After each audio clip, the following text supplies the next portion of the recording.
England నుండి వచ్చిన ఒక అద్భుతమైన కథను మీరు వినబోతున్నారు. రోబిన్ హుడ్ కలెక్షన్లోని అర్ధరబ్లాండ్ అనే కథ. అడవులు, సాహసాలు, వీరత్వం అన్నీ ఉన్న ఈ కథ మీకు ఎంతో ఆనందాన్ని ఇస్తుంది. కాబట్టి మనం కథను ప్రారంభిద్దాం. నాటింగ్హామ్లో అప్పుడప్పుడు ప్రజలకు కర్రసాం పోటీలు జరుగుతాయి. దుడ్డు కర్రలనే ఆయుధాలుగా చేసుకుని పోటీ పడతారు.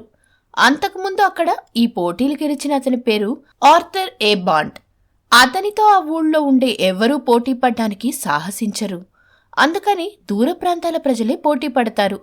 జంతువుల చర్మాన్ని బాగుచేసి ఉపయోగకరమైన తోలుగా తయారు చేయడం అతని వృత్తి.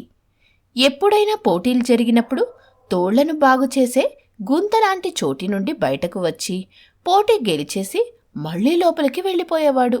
పెద్దగా ఎవరితోనూ మాట్లాడేవాడు కాదు ఆర్థర్. అతను తోళ్లు బాగు చేసే పని చాలా చక్కగా చేసినప్పటికీ అతనికి ఆ వృత్తి అంటే ఇష్టం లేదు. తోళ్ల పని చాలా బరువైన పని, పైగా విపరీతమైన దుర్వాసనుంటుంది. నిరంతరం ఆ కంపు మధ్యలో ఉండి పనిచేయడం అతనికి నచ్చేది కాదు. చక్కగా పచ్చపచ్చని చెట్ల మధ్యలో సూర్యుడు ఆ ఆకుల మధ్య నుంచి చూస్తూ ఉండగా గాలికి ఆకులు సవ్వడి చేస్తూ ఆ పచ్చిక బయళ్లలో లేళ్లు సందడి చేస్తూ అటూ ఇటూ తిరుగుతూ ఉండే అందమైన ప్రదేశాలలో ఉండాలని అతని కోరిక. ఒకరోజు ఇంకా తోళ్ల పని వదిలేసి అడవిలోకి వెళ్ళి తాజా గాలి పీల్చుకుంటూ జీవితం గడపాలని నిశ్చయించుకున్నాడు. తన విల్లు, బాణాలు, తనకెంతో ఇష్టమైన దుడ్డుకర్ర తీసుకొని షేర్వుడ్ అడవిలోకి అడుగుపెట్టాడు. ఆ రోజు ఎండ కాస్తోంది. చక్కగా వెచ్చగుంది. దాదాపు 3 గంటలు నడిచాక ఆర్థర్ అడవి చేరుకున్నాడు. చాలా అలసటగా ఉండడంతో కాసేపు విశ్రాంతి తీసుకోవాలని అనుకున్నాడు. అక్కడ ఉన్న హేజల్ పొదల దగ్గర నేలపై పడుకున్నాడు. అతనికి అందమైన దృశ్యం కనబడింది. అక్కడ ఉన్న చెట్ల మధ్యన పచ్చిక బయళ్లలో ఒక లేళ్ల గుంపు గడ్డి మేయడానికి వచ్చి నెమ్మదిగా అటు ఇటూ తిరుగుతున్నాయి. ఒక మగదుప్పి వాటికి నాయకుడిగా ఉంది. హుందాగా ఆ గుంపును నడిపిస్తోంది. లేళ్లని చూడగానే వాటిని బాణంతో కొట్టాలని కోరిక కలిగింది ఆర్థర్కి. మెల్లగా చేతిలోకి విల్లు, బాణం తీసుకొని ఒక లేడి వైపు గురిపెట్టి కొద్దిగా వంగి నడుస్తూ ఆ వైపుగా వెళ్తున్నాడు. దట్టంగా ఉన్న ఒక పొద వెనకాల దాక్కొని రాబిన్ హుడ్ అతని చేస్తున్నదంతా చూస్తున్నాడు. మొదట ఆ వ్యక్తి తన మనుషులో ఒకడేమో అనుకున్నాడు రాబిన్. కానీ అతను వాళ్లలాగా ఆకుపచ్చని దుస్తులు వేసుకోలేదు. ఒకవేళ ప్రభుత్వ అధికారేమో అనుకున్నాడు. కాని అది కూడా కాదు. ఒక బృందానికి నాయకత్వం వహించడం మొదలుపెట్టిన తర్వాత రాబిన్ తనకు తానే ఒక రాజును అనుకుంటున్నాడు. అలాగే షేర్వుడ్ అడవిలో ఉన్న జంతువులు ఎలాగైతే రాజుగారికి చెందినవని భావిస్తారో అలాగే ఆ అడవిలో ఉంటున్నాడు కాబట్టి అక్కడ ఉండే జంతువుల మీద కూడా అతనికి అభిమానం పెరిగిపోయింది. అవన్నీ తన సొంతమనే భావన అతనితో కలుగుతోంది. అతనిలో కలుగుతోంది. అందుకని అతను ఒక అడుగు ధైర్యంగా ముందుకేసి ఇలా అన్నాడు. ఏయ్, ఎవరు నువ్వు? ఇంత ధైర్యంగా షేర్వుడ్ అడవిలో వేటాడుతున్నావు? చూస్తుంటే వేటగాడిలా కాకుండా మామూలు దొంగలాగా ఉన్నావు అన్నాడు. ఆర్థర్ దృష్టి మళ్ళీపోయింది. ఏకాగ్రత పోయింది. కోపంగా చూశాడు రాబిన్ వైపు. అతనికి అడవిలోని అధికారులందరూ బాగా తెలుసు. అతను వారెవరికీ భయపడడు. రాబిన్ కేసి కోపంగా చూసి, ఎవడివిరా నువ్వు? నన్ను అడ్డమైన ప్రశ్నలు అడుగుతూ నా ఏకాగ్రత దెబ్బతీశావు నీ అరుపులతో అని అడిగాడు. నేను ఈ అడవిని పాలించేవాణ్ణి. నేనిక్కడ ఉండే మహారాజుగారి నా యొక్క లేళ్లకు కాపలా కాస్తుంటాను. నిన్ను అడవి లోపలికి వెళ్లకుండా చూసే బాధ్యత నాది అన్నాడు.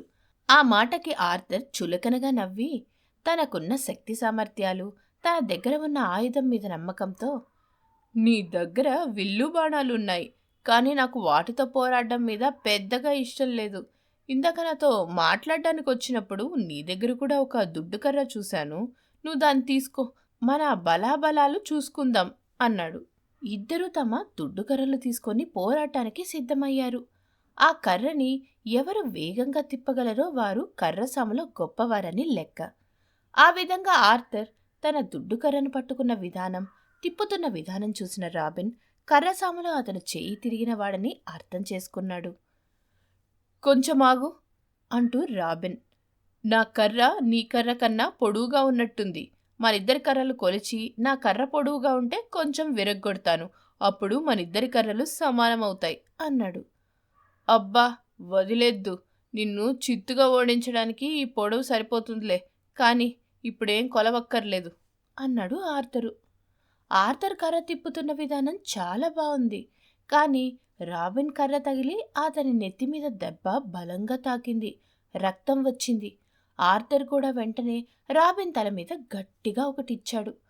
ఆర్థర్ ఎంత తెలివిగా కర్ర తిప్పాడంటే రాబిన్ ఆ దెబ్బను ఎదుర్కోలేకపోయాడు. అతని తలకు కూడా దెబ్బ తగిలింది. రక్తం కూడా కారుతోంది. ఇప్పుడు ఇద్దరు రక్తం ఓడుతున్న గాయాలతో సరిసమానంగా ఉన్నారు.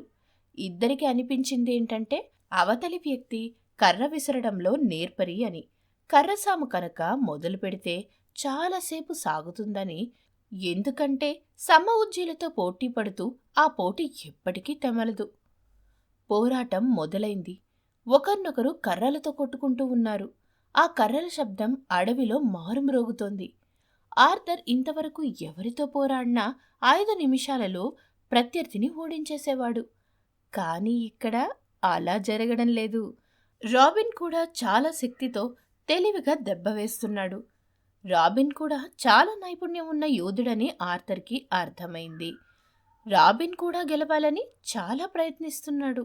కానీ అవతలి వ్యక్తి కూడా చాలా గట్టి పోటీ ఇస్తున్నాడు.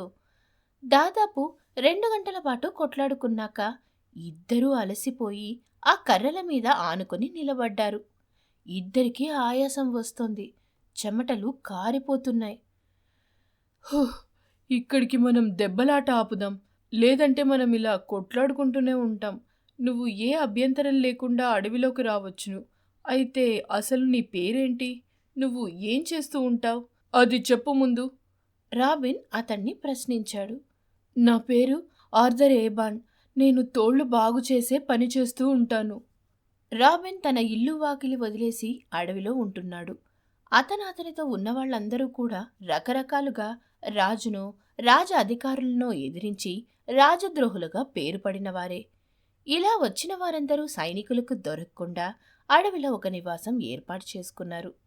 రాబిన్ కూడా చాలా శక్తివంతమైన వారందర్నీ తన గుంపులో చేర్చుకుంటున్నాడు. రాబిన్ మనుషులందరూ ఏదో ఒక విద్యలో ఆరితేరిన వారే. కత్తిసాము, కర్రసాము, బాణాలు వేయడం ఇలాంటి వాటిలో ఎవరికైనా ప్రతిభ ఉందని తెలిస్తే రాబిన్ వాళ్ళని వదిలిపెట్టడు. వెంటనే తన బృందంలో చేర్చేసుకుంటాడు. అలాగే ఆర్థర్ కర్రసాముల నిష్ణాతుడని తెలిసిన తర్వాత అతన్ని కూడా వదులుకోవాలనిపించలేదు. అందుకే అతనితో ఇలా అన్నాడు.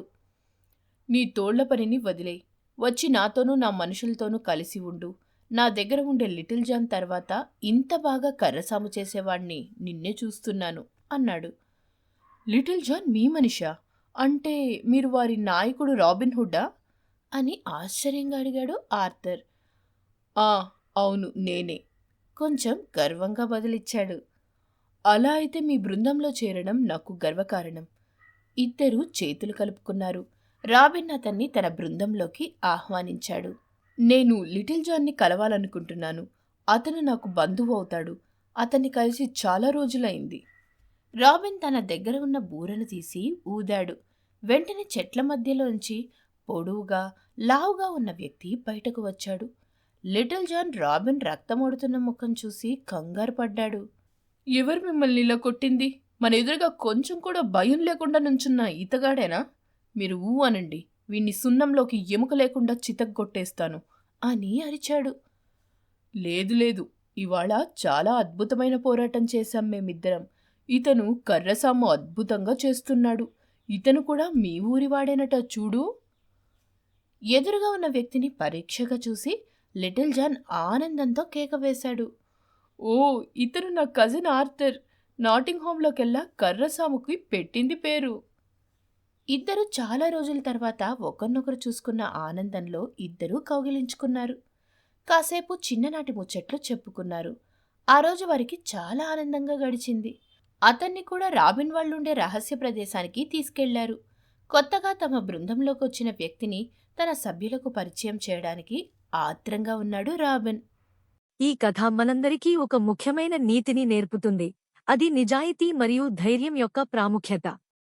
మీరు మరిన్ని కథలను అనుభవించాలనుకుంటే అప్పల్ లేదా యాండ్రాయిడ్ అప్ స్టోర్ల నుండి స్టోరీ వేవ్స్ యాప్ను డౌన్లోడ్ చేయండి. స్టోరీ వేవ్స్ సభ్యత్వం నెలకు $1 కంటే తక్కువ ఖర్చవుతుంది. మీ కుటుంబానికి నాణ్యమైన కథలను తీసుకురావడానికి ఇది అత్యంత సరసమైన మార్గాలలో ఒకటి. స్టోరీ వేవ్స్ యాప్లో అన్ని కొత్త కథలు అందుబాటులో ఉన్నాయి మరియు అత్యంత ఉత్సాహభరితమైన కంటెంట్ యాప్లో మాత్రమే అందుబాటులో ఉంటుంది. మీరు యూట్యూబ్ ఛానల్కు సభ్యత్వం తీసుకోండి మరియు ఇన్స్టాగ్రామ్, టిక్టాక్ మరియు స్పాటిఫైలో స్టోరీ వేవ్స్ను ఫాలో అవ్వండి. రాబోయే కంటెంట్ గురించి అప్డేట్లు పొందండి. మీరు వీక్షించినందుకు ధన్యవాదాలు.